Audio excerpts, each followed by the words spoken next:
కనుక ఇదంతా ఏంటంటే పాకిస్తాన్ లో పరిస్థితులు బాలేవు. ఓ కనుక బలూచిస్తాన్ అయితే ఆల్రెడీ ప్రకటించేసుకున్నది. ఇక్కడ ఆఫ్ఘనిస్తాన్ బార్డర్ పరిస్థితులు ఏమాత్రం బాలేవు. యుద్ధం కొనసాగుతూ ఉంది అక్కడ కూడా. సో ఇలాంటి పరిస్థితుల్లో నేను అనుకుంటాను ఒక వ్యూహమే కావచ్చు. ఎవరు మన ఈ నసీర్ మదిని చేసినటువంటి ప్రకటన.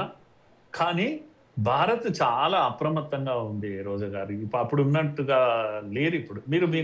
మీకు గుర్తుంటుంది 10 years 4 to 14 కాంగ్రెస్ పీరియడ్ లో బాంబులు పేలేవి. ప్రతి నెల కనీసం 1, 2 అర పేలాలి.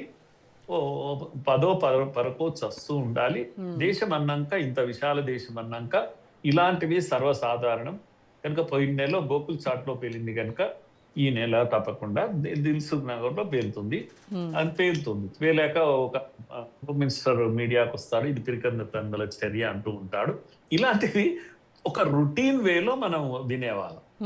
అంతేకాదు ఇంకా కొన్ని బలమైనటువంటి ఇదే లష్కర్ తోయిబా ఇండియాలో ఎన్ని సంఘటనలు ధ్వంసం చేసింది మనందరికీ తెలుసు. ఇప్పటికీ మనం కళ్ళ ముందు ఆ దృశ్యం కనిపిస్తుంది. 26/11 అనే సంఘటన బాంబే పైకి అది యథేచ్ఛగా సముద్ర మార్గం నుండి వచ్చేసారు, దుంకేశారు. మీ ఇంటికి వస్తాం, మీ నట్టింటికి వస్తామని ఆ సినిమా ఏదో డైలాగ్ ఉండేది.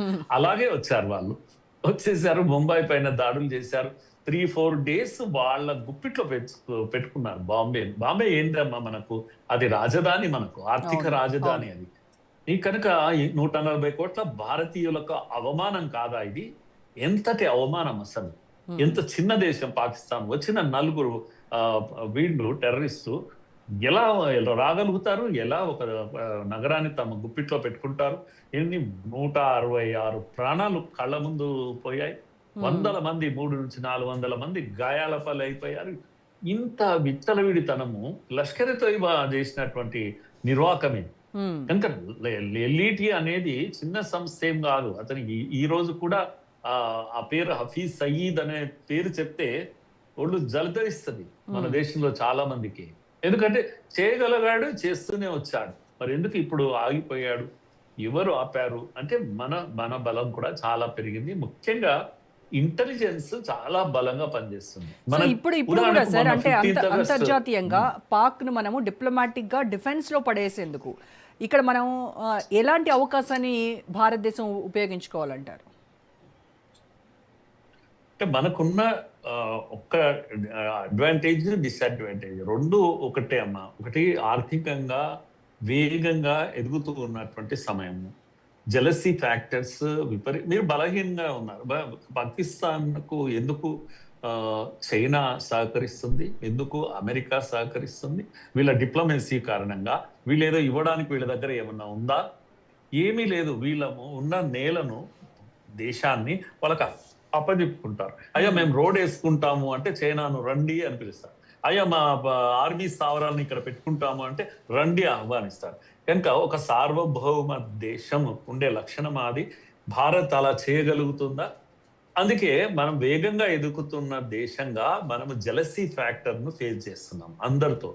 చైనా మనం అంటే ఎనిమిగానే చూస్తుంది, ఎందుకంటే భయం గనుక, పక్కలే బల్యం గనుక. అమెరికా కూడా మనం అంటే భయంగానే చూస్తుంది. అమెరికా కూడా మనం ఎదగడము అమెరికాకు ఇష్టం లేదు. ఉంటే కాస్తంత ఎన్నడూ అలాంటివి లేకుండా ఉన్న దేశం, పెద్ద దేశం అంటే రష్యా ఒకటే మనకు ఆ విధంగా. అందుకని మన ఎదుగుదలనే మనకు సమస్య. జెలసీ ఫ్యాక్టర్స్ మన పైన పనిచేస్తున్నాయి. అందుకే మనం ఉన్నంతలో అన్ని దేశాలతో వ్యక్తిగతంగా మంచి రిలేషన్ సంబంధాల కోసం మోడీ గారు మొరితే ఇతర దేశాలకు పర్యటన చేస్తారని అంటారు. ఎందుకంటారు? ఎందుకు ఆ విధంగా వెళ్తారు మరి అంటే డిప్లొమసీతోనే మనం అందరితో సఖ్యంగా ఉండే ప్రయత్నం. ఇంతగా మనము ప్రయత్నం చేసినప్పటికీ కూడా ఇదే సౌదీ మనకు చాలా స్నేహంతో ఉన్న దేశము మొన్నటి వరకు. ఇదే సౌదీ ఈరోజు పాకిస్తాన్తో జతగట్టి, టర్కీతో జతగట్టి ముస్లిం ఇస్లామిక్ నేటోను తయారు చేసింది. వెంటనే ఇంకా మనం ఏం చేసాము, మనం బలహీనం పడిపోయినాము అనేటువంటి డిబేట్, డిస్కషన్ ప్రతిపక్షాలు ఇక్కడ దేశంలో చేస్తూ ఉంటాయి. కరెక్టే. కానీ నేనేమంటున్నాను, మరి సౌదీకి ఎందుకు ఆ విధంగా సౌదీ పాకిస్తాన్తో జతగట్టింది? వాళ్ళకు అణుబాంబు ఉన్న దేశమే లేదు ఇస్లామిక్ కంట్రీస్ లో. ఒక ఇరాన్ ప్రయత్నం చేస్తుంటే ఇరాన్ పైన కొడుతూనే ఉన్నారు. ఇక్కడ అమెరికా, ఇజ్రాయెల్ అందరూ కూడా కొడుతున్నారు. కనుక ఇప్పట్లో ఈ యొక్క ఇస్లామిక్ కంట్రీస్ లో అణుబాంబు రాదు. కనుక ఉన్నది ఒకటే పాకిస్తాన్. కనుక పాకిస్తాన్ తో కలిసి ఉంటే అయిపోయింది కదా. అమెరికాతో కలుస్తూ ఉండి వాడితో వీడితో దెబ్బతినే కన్నా అనేటువంటి ఒక ఇది సౌదీకి వచ్చేసింది. 4 డబ్బులు పడేస్తే పాకిస్తాన్ మాకు సేవలు అందిస్తుంది, సైన్యాన్ని పంపిస్తుంది అనే ఒక ఏమంటావు ఓ రకమైన వాళ్ళ ఇది సెక్యూరిటీ వాళ్ళు చూసుకుంటున్నారు.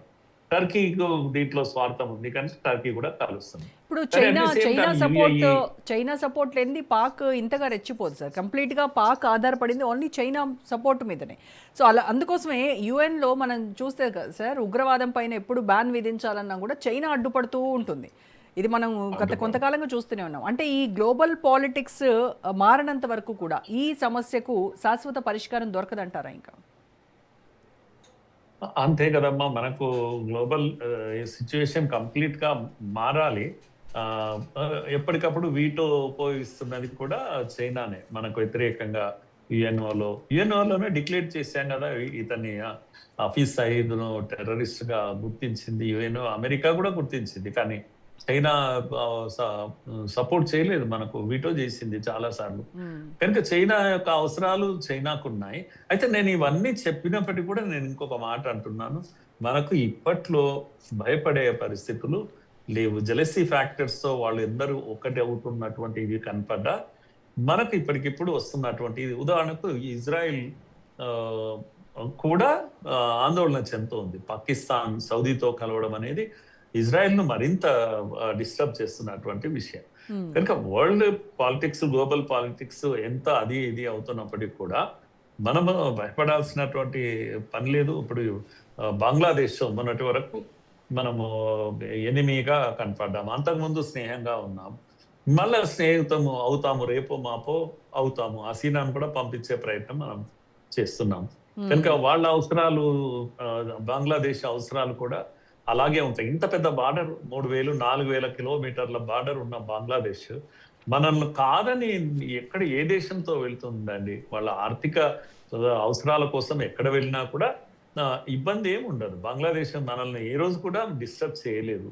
అలాగే ఆఫ్ఘనిస్తాన్ ఉంది. ఆఫ్ఘనిస్తాన్ టెర్రరిస్ట్ లో ఉన్న దేశం అది. కానీ ఇండియా పైనే ఎక్కువ ఆధారపడుతూ ఉంటుంది. ఎందుకంటే విశ్వసనీయత లేదు ఎవరికి కూడా. చైనాను కూడా నమ్మలేని అమెరికాను కూడా నమ్మదు ఆఫ్ఘనిస్తాన్. పాకిస్తాన్ తో చాలా స్నేహం, ఇస్లామిక్ కంట్రీ అని అనుకున్నాం, కానీ ఇప్పుడు యుద్ధమే జరుగుతుంది వాళ్ళిద్దరి మధ్య. కనుక నేనేమంటున్నా అంటే global politics time to time కొంత చేంజెస్ జరుగుతున్నప్పటికీ కూడా మీరు అన్నట్టుగా ఇంటర్నేషనల్ గ్లోబల్ ఇవి ఎలా అవసరాలు పడతాయో తెలియదు. కానీ మనకు ఇమ్మీడియట్ గా వస్తున్నటువంటి ఎంతసేపు పాకిస్తాన్ మనతో ఇండైరెక్ట్ వార్ చేయాల్సిందే, టెర్రర్ గ్రూప్స్ తోటి చేయాల్సిందే, కానీ డైరెక్ట్ వార్ చేసేటువంటి ఏది అణుబాంబు ఉన్న పాకిస్తాన్ ఎంతసేపు మాట్లాడాల్సిందే, కానీ యుద్ధం చేసేటువంటి ద ఓన్లీ నేషన్. ఇప్పుడు కూడా నేను చెప్తాను, India is the only nation declare war against Pakistan. ఏది అణుబాంబు ఉన్న దేశంపై అయితే యుద్ధం చేయడం అనేది చరిత్రలో ఇంతవరకు ఏది చేయలేదు. మనం ఒకరే చేశాం. ఎందుకంటే మనకు ఆ ధైర్యం ఉంది, ఆ సాహసం ఉంది. పాకిస్తాన్ కట్టడి చేయగలుగుతాం. ఈవెన్ అణుబాంబు యుద్ధానికి పాకిస్తాన్ తయారైనా అది ఇష్యూ ఎవరికైతే అంటే అమెరికాకు అవుతుంది. ఎందుకు అమెరికా అంత తొందరగా కంట్రోల్ చేసింది అని అంటే అమెరికా అవసరాలు ఉన్నాయి, అమెరికా స్థావరాలు ఉన్నాయి, అమెరికా ఆర్మీ ఉంది అక్కడ పాకిస్తాన్ లో. ఈవెన్ అణుబాంబును కూడా కంట్రోల్ చేస్తున్నది అమెరికా. కనుక పాకిస్తాన్ ఏమీ చేయలేదు అన్నటువంటి ఒక విశ్వాసంతోనే మనం దాడి చేశాం. ఇది మనకున్న సత్తా.